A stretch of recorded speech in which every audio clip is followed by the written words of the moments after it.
sente lo stesso dolore che sentirebbe un uomo che si accoltella la pancia. O almeno così pensava William Shakespeare.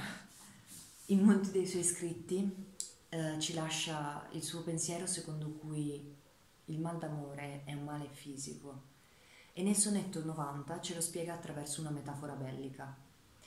Il poeta si trova in un periodo di sfiga nera, di quelli che tutti noi conosciamo, dove non gliene va una giusta, riceve un sacco di dolori e dispiaceri dalla vita e perciò si sente in guerra contro il mondo, ma anche contro l'amore, in particolare il suo amato che gli ha appena detto che non è più sicuro dell'amore che nutre per il poeta.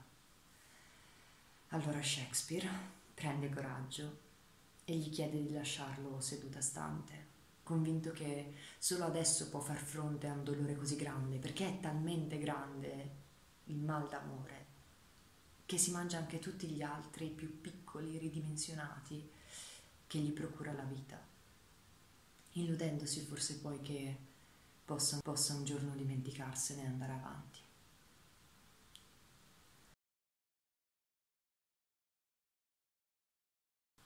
Allora odiami, quando vuoi, semmai adesso, ora che il mondo è deciso ad avversare ogni mia azione.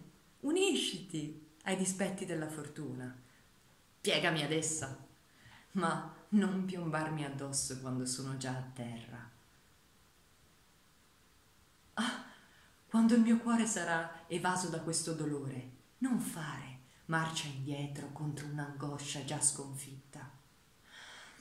Non far seguire a ventosa notte e piovosa mattina per protrarre una disfatta che è già nell'aria.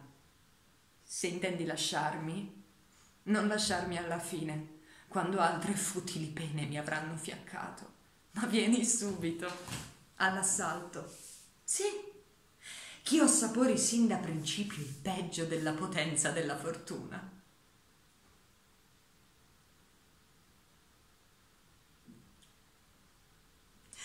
E gli altri sforzi sofferti, che ora mi sembrano tali, paragonati alla tua perdita, non lo saranno più.